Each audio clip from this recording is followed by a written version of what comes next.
should the shadows come? Why should my heart be lonely and long for heaven and home? When Jesus is my portion, a constant friend is He. His eyes on the sparrow, and I know He will chase me. His eyes on the sparrow, and I know He will chase me. I sing because I'm happy. I sing because I am free. His eyes on the sparrow, and I know He will chase me.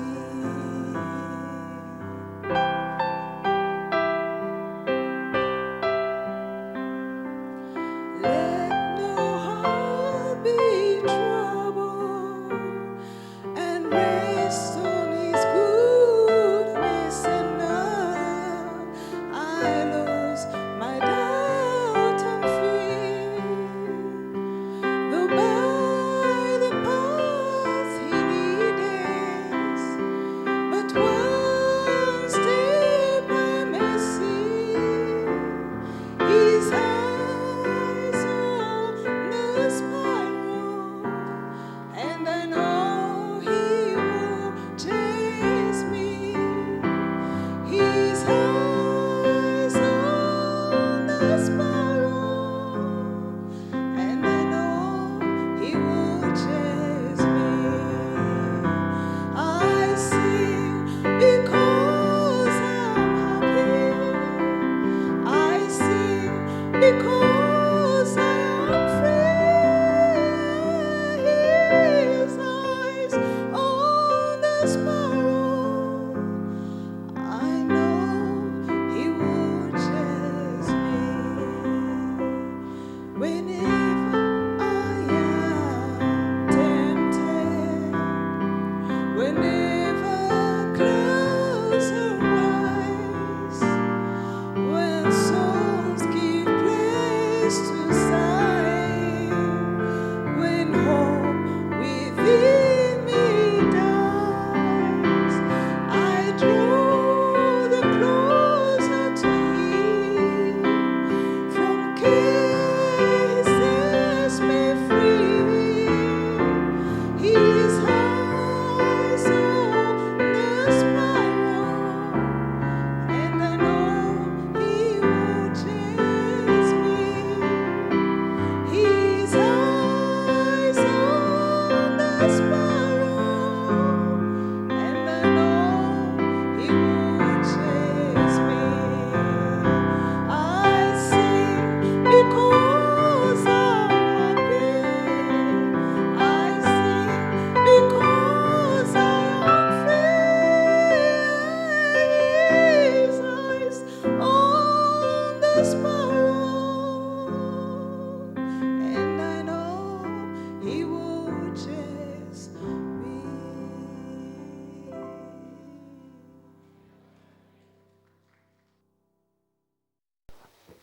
Bonjour à tous. mwaramukanya amahoro y'Imana mwese. Je suis content d'être ici ce matin parmi vous Nishimiye kuba ndi kumwe namwe muri kino gitondo pour partager avec vous de la parole de Dieu. kugira ngo dusangire ijambo ry'Imana.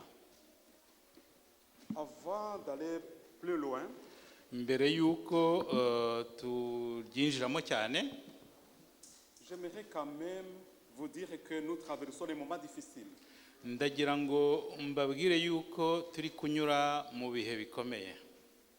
Nous traversons des moments de crise. Turi mu bihe bidasanzwe. Des moments difficiles parce que la crise est là. Ntibisanzwe kubera ko ibibazo birahari. La crise se manifeste chez tout le monde. ibibazo kandi bikaba bigera kuri buri wese. Je suis sûr que vous allez faire des courses chez Colorado ou des réseaux ailleurs. Ndibwira yuko mujya guhaha mu mangazini aba Colorado cyangwa se Dereze. Et je suis sûr que vous avez constaté que les prix ont augmenté. Ndibwira ndashidikanya yuko mwabonye ko ibiciro byiyongereye. Et ça fait mal dans notre poche. Ibyo bikaba bihungabanya umufuka wacu. Aujourd'hui, je ne suis pas là pour vous parler de la crise financière. Hano muri kino gitondo ntabwo nshaka kubabwira ibigendanye n'ibibazo by'umutungo cyangwa se by'ubukungu. J'aimerais introduire notre méditation ce matin. Ndashaka gutangira ikibwirizwa cyo muri kino gitondo nkagitangiza ibindi bibazo bidasanzwe bihari. La crise de reconnaissance. Ikibazo cyo kutazirikana. La crise de manque de gratitude. Ikibazo cyo kutibukwa kugiriye neza. Souvent, nous avons des difficultés de reconnaître des personnes qui ont fait du bien pour nous. Akenshi usanga tugira ikibazo cyo kwibuka cyangwa kuzirikana abatugiriye neza. Même il y a des moments où quand on nous demande de donner témoignage, hari n'igihe badusaba gutanga ubuhamya, on cherche, on ne trouve pas. bagashakisha bakabura ushobora gutanga ubuhamya. Mais Dieu nous donne toujours des bénédictions. Ariko Imana iduha imigisha buri gihe. Mais nous avons du mal à identifier ces bénédictions. Ariko ugasanga tugira ingorane zo kumenya ibyo migisha. Je vais vous donner un témoignage personnel. Ndagira ngo mbabuhamya bwanjye bundeba. Un témoignage personnel qui me parle beaucoup. Ubuhamya bundeba ku giti cyanjye kandi bunyigisha cyane. Quand je suis arrivé ici en Belgique, Igihe nari ngera hano mu Bubiligi, je suis venu avec un sac à dos. nazanye agafuka kariya baheka ku mugongo. Quand je regarde depuis le moment où je suis arrivé ici en Belgique jusqu'aujourd'hui, Iyo ndebye kuva igihe nagereye hano mu Bubiligi kugeza magingo aya ngaya, je me pose la question si je n'ai pas vraiment des raisons pour remercier le Seigneur de là où je suis aujourd'hui. ndibaza niba ndafite byinshi byo gushimira Imana yankoreye kugeza ubu ngubu. Est-ce que vraiment j'ai une raison qui me pousse à ne pas trouver quelque chose pour remercier le Seigneur? Mbese hari ikintu na kimwe naba mfite cyatuma ndashimira Uwiteka? Je vais vous donner un exemple d'un cantique. Ndagira ngo mbahe urugero rw'indirimbo. Un cantique 527. Indirimbo ya 527 Dans l'hymne louange. muri kiriya gitabo cy'indirimbo zo guhimbaza. Si vous avez des difficultés à trouver les raisons pour lesquelles vous pouvez remercier le Seigneur, Niba mugira ingorane zo kubona ibyo mwashimira Imana, regardez les paroles de ce cantique-là. mureba ayo magambo agize iyo ndirimbo. La personne qui a composé ce cantique, Uwahimbye indirimbo c'est Johnson Ottman. yitwa Johnson Hotman. Dans votre cantique, vous allez trouver l'autre nom. Nimurefungura ibyo bitabo by'indirimbo murabona ayo mazina. Non, le nom de quelqu'un d'autre. Murabona mu izina ry'undi muntu. Cette personne, tout simplement, il a traduit le texte d'anglais en français. Uwo wanditse muri icyo gitabo yahinduye iriya ndirimbo ayihindura mu magambo y'igifaransa. Mais la personne qui a écrit vraiment ce cantique en anglais, c'est Monsieur Johnson Ottman. Ariko uwanditse iriya ndirimbo wayihimbye mu cyongereza nuriya Johnson Hotman. Johnson Ottman, c'était un fils d'un pasteur. Uyu Johnson Hotman yari umuhungu w'umupasitoro, yavugaga ku mupasitoro. Johnson Ottman se pose il voulait travailler pour le Seigneur. akaba yarashakaga gukorera Imana. Mais le problème qu'il avait, Ikibazo rero yari afite, il ne savait pas prêcher comme son père. ariko ntabwo yari azi kubwiriza nka se. Et il dit, qu'est-ce que je dois faire? Akibaza icyo yagombaga gukora. Quelle est ma contribution? Mbese jyewe nakora iki? Dieu m'a béni énormément. Imana yampaye umugisha ku buryo butangaje. Il m'a donné un don dans la musique. Yampaye impano yo kuririmba. Ce que je vais faire, Icyo nshobora gukora, je vais commencer à composer des cantiques. ngiye gutangira mpimbe indirimbo. Il a composé 5000 cantiques. Yahimbye indirimbo 5,000. Parmi les 5000 cantiques, Muri izo ndirimbo 5,000, le cantique que nous avons dans l'hymne louange 527 fait partie. harimo iriya ndirimbo dufite mu gitabo cy'indirimbo zo guhimbaza, iyi ndirimbo ya 527. Il dit, quand le vent de la tempête Igihe umuyaga uhushye, vient assombrir ton ciel bleu, uwo muyaga ukaza ugashyiramo igicu mu ijuru ryawe ry'ubururu. dans la vie il y a des tempêtes. Mu buzima habamwo imiyaga cyangwa ishuheri y'umuyaga. Mais il y a des moments, quand cette tempête arrive, souvent ils nous trouvent dans des bons moments. Hari igihe iyo shuheri y'umuyaga yije isanga turi mu bihe byiza. Le bon moment, c'est ici. Il compare ça avec le ciel bleu. Ibyo bihe byiza uriya muhimbyi w'indirimbo yabigereranya n'ijuru ry'ubururu. Mais Johnson est en train de nous dire que le ciel ne sera pas toujours bleu. Ariko Johnson akaba arimo atubwira yuko ikirere kitazakomeza kuba ubururu. Et il nous dit, quand les problèmes arrivent, Akatubwira ko igihe ibibazo bije, au lieu de baisser la tête, aho kugira ngo ducike intege, comptez les bienfaits de Dieu. ahubwo dusubiremo twiyibutse ibyiza Imana yadukoreye. Comptez le bienfait de Dieu quand vous êtes dans les difficultés. Twiyibutse turondore ibyiza Imana yadukoreye. Je vous dis que ce n'est pas facile. Ndagira ngo mbamenyeshe ko bitoroshye. S'il y a une personne difficile à convaincre, Yiba ari umuntu ugoye kugira ngo umwemeze ikintu, c'est soi-même. ni ukwiyemeza ikintu wowe ubwawe. Ce combat, je le connais. Iyo ntambara ndayizi. Il y a eu des moments où le ciel n'était pas bleu. Hari igihe ikirere cyanjye kitari ubururu. Je commençais vraiment à faire face aux problèmes. Nari ntangiye kwinjira mu bibazo. J'ai commencé à compter les bienfaits de Dieu. Noneho icyo gihe natangiye kubara no kurondora ibyiza Imana yankoreye. J'ai dit, Seigneur, tu m'as fait ça, tu m'as fait ça, tu m'as fait ça. Mvuga nti Nyagasani wankoreye ibi, unkorera ibi, unkorera ibi. Ce problème n'est rien avec ce que tu m'as fait. Ndavuga nti iki kibazo mpuye na cya bibazo mpuye nabyo ntaho bihuriye n'ibyiza wankoreye. Mais je continue à trembler. Ariko nakomeje guhinda umushyitsi. Je n'arrivais pas à me convaincre. Sinagera ubwo ngerageza kwiyumvisha ibyo bintu.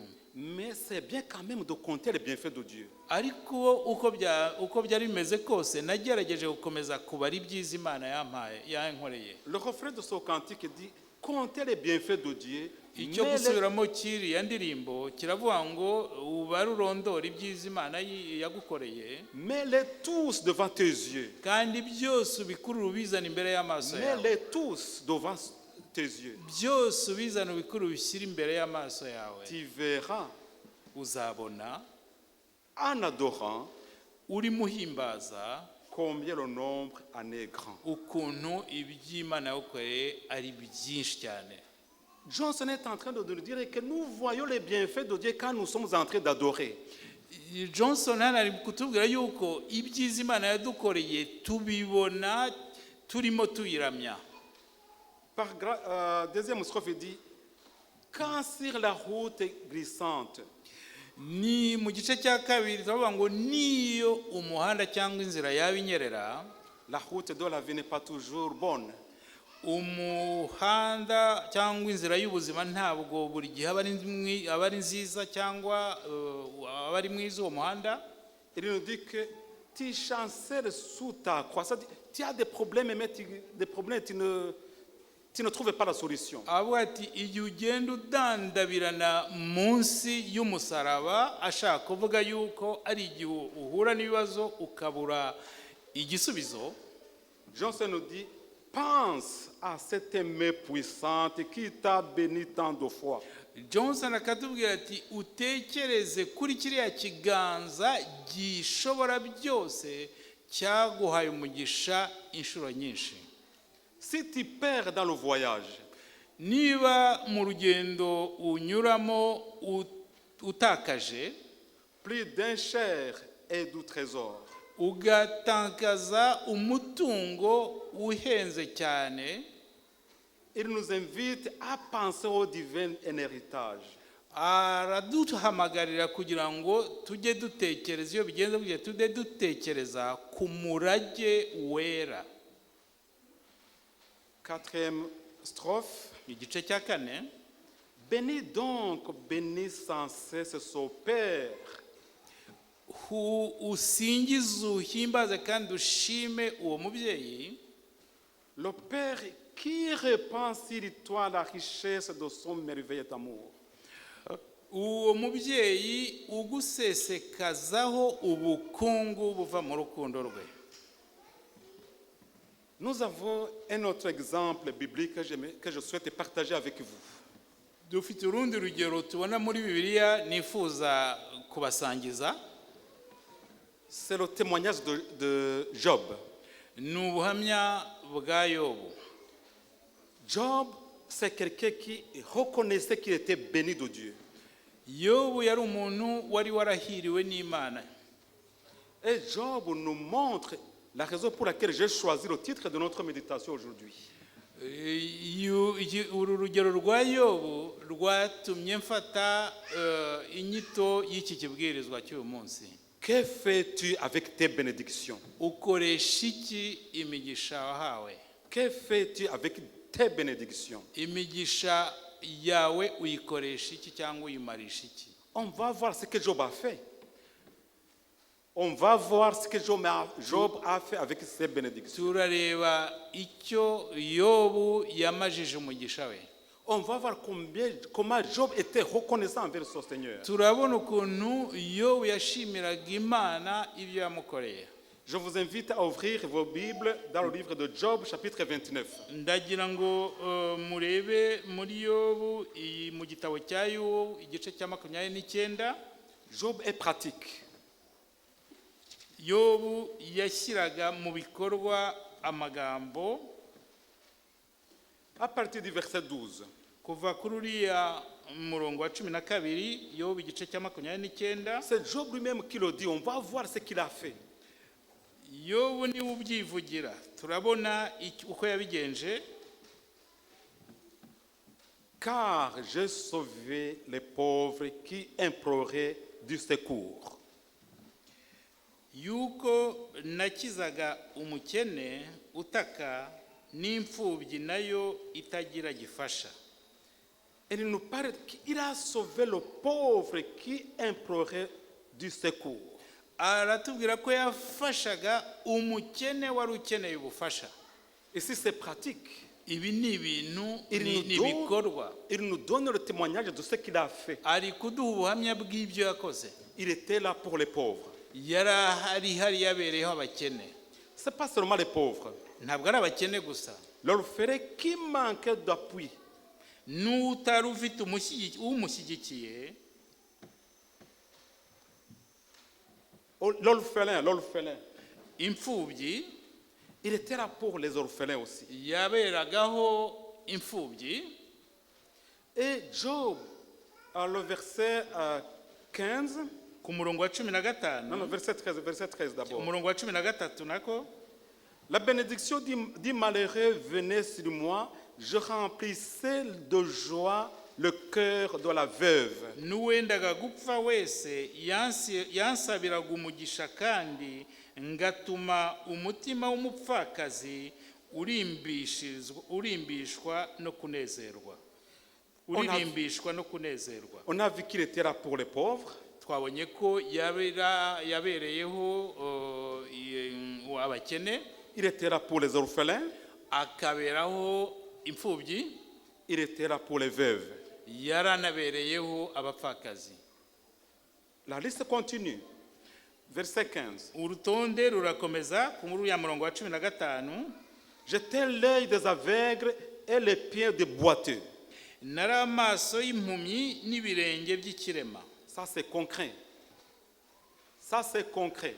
Ibi ni ibintu bifatika. C'est des choses qu'il a fait. Il est en train de nous dire ce qu'il a fait. Ni ibintu we ari kutubwira kandi ni ibintu yakoze.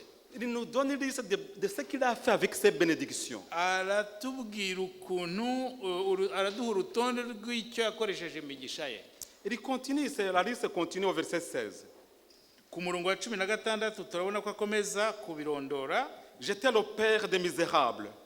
Nari se w'umukene. Il continue en disant, agakomeza, j'examinais la cause des inconnus. Ngakurikirana urubanza ng'uwo ntarinzi. Regarde le verset 21. Turebe kuri uriya murongo wa 21. On m'écoutait et l'on restait dans l'attente, on gardait le silence devant mes conseils. Abantu bantegeraga amatwi bagategereza bacecetse ngo bumve inama yanjye. Il était là pour donner aux gens des conseils dont ils avaient besoin. Yarari hariya atanga inama aziha abantu bari bazikeneye.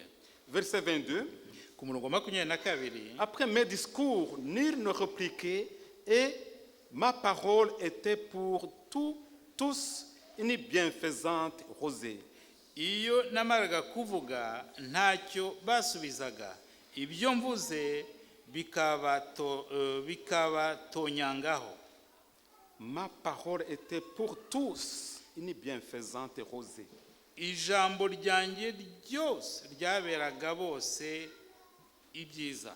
Ta parole est comment? Ijambo ryawe riteye rimeze rite? Verset 23. Ku murongo wa 23. Il comptait sur moi comme sur la pluie.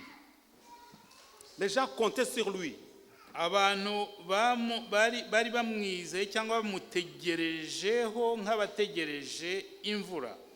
Verset 24. Ku murongo wa 24. Je leur souriais quand ils perdaient courage. Niyo twahuzaga urugwiro nabo nseka ntibakundaga kubyemera. Verset 25. Ku murongo wa 25. J'aimais aller chez eux. Nakundaga kujya mu nzira yabo. Et je m'asseyais à leur tête. J'étais comme un roi au milieu d'une troupeau, comme consolateur auprès des affligés. Nkababera umutware, nkabamerera nk'umwami mu ngabo ze, nk'umuhumuriza w'ababoroga.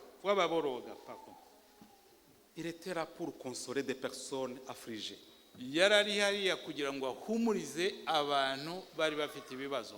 Il était là pour visiter des personnes en problème. Yarari hariya agasura abantu bari bafite ibibazo. Le chapitre 31 verset 32. Ku gice cya 30. Chapitre 31 verset 32. Igice cya 31 ku murongo wa 32. L'étranger ne passait pas la nuit dehors. J'ouvrais ma porte aux voyageurs. Nta mushyitsi naraje hanze, ahubwo umugenzi wese naramwugururiraga. Souvent, quand on pense à venir à l'aide à d'autres personnes, akenshi iyo utekereje gufasha undi muntu cyangwa abandi bantu, nous avons une bonne excuse. Tuba dufite ibituma tutabikora. Je n'ai pas de moyens. Nta bushobozi mfite. Je suis pauvre. Ndakennye. Si j'ai de l'argent, je ferai quelque chose. niba mfite n'amafaranga hari ikindi nayageneye. Regardez, un sourire coûte combien? Murebe inseko cyangwa gusekera umuntu bitwara ngahe cyangwa bigura iki? Il dit, j'offrais même un sourire à une personne découragée. Aravuga ati nasekeraga abantu bacitse intege. Ça ne demande pas de moyens. Guseka ntabwo bisaba ikiguzi. Je rendais visite aux personnes découragées. Nasuraga abantu bacitse intege. Ça ne demande pas de moyens. Biriya nabyo ntabwo bisaba amafaranga menshi cyangwa umutungo munini. Je donnais des conseils aux personnes qui en avaient besoin. Natangaga inama ku bantu bari bazikeneye. Ça, on n'a pas besoin de moyens. Nabyo ntabwo bisaba amafaranga. Il dit, j'étais l'œil pour un aveugle. Nari ijisho ndebera impumyi. J'étais le pied du boiteux. Nkaba nari ibirenge by'ikirema. L'excuse de manque de moyens financiers, moi je n'y crois pas. Urwitwazo rw'uko umuntu nta mafaranga afite ntabwo ruhwitse cyangwa se niruhamye. La liste des choses qu'on a vu ici, urutonde rw'ibikorwa Yobu yakoze hano, ce n'est pas vraiment des moyens qu'il faut y consacrer. ntabwo bisaba umutungo runaka, ahubwo bisaba kubyinjiramo umuntu akabyiyegurira. La question qu'on peut se poser, ikibazo umuntu yakibaza, est-ce que j'ai l'amour? Mbese mfite urukundo? Est-ce que j'ai l'amour? Mfite urukundo? Romains 13, verset 8. Romains 13, verset 8. Abaroma, urwandiko Paul yandikiye Abaroma igice cya 13 ku murongo wa 8. Paul est en train de nous dire hano Paul aratubwira que nous tous, si nous avons accepté Christ, kuri twese abemeye Kristo, que nous avons une dette. dufite idene. Est-ce que nous reconnaissons cette dette-là? Ese iryo dene turaryemera? Paul nous dit, ne devez rien à personne. Pawulo aratubwira ko ntimukagire umwenda wose, si ce n'est de vous aimer les uns les autres. keretse gukundana. Si nous avons l'amour, ukunda, niba dufite urukundo, on fera comme Job a fait. tuzakora nk'uko Yobu yakoze. Cet amour-là va nous motiver. Ruriya rukundo ruzadushitura. Cet amour-là va nous pousser à faire du bien. Ruriya rukundo ruzadutera gukora ibyiza. Que Dieu nous aide en fait que nous puissions comprendre. Imana idufashe kugira ngo tubashe kumva, et que nous puissions aussi surtout de reconnaître ce que Dieu a fait dans nos vies. Et de reconnaître ce que Dieu a fait dans nos vies. kandi idufashe kugira ngo tumenye duzirikane n'ibyo Imana yadukoreye. Que nous puissions vraiment identifier les bénédictions que nous avons reçues de lui. Noneho dushobore kumenya no gusobanukirwa imigisha Imana yaduhaye. Et que nous soyons reconnaissants. Noneho kandi tubizirikane. Et que nous puissions mettre au service des autres. Noneho iyo migisha tuyifashisha abandi. À ce moment-là, nous serons comme Abraham. Muri icyo gihe tuzatubaye nka Aburahamu. Dieu, quand il a envoyé, igihe Imana yamukoresheje, il lui a dit, je te bénirai. yaramubwiye iti nzaguha umugisha.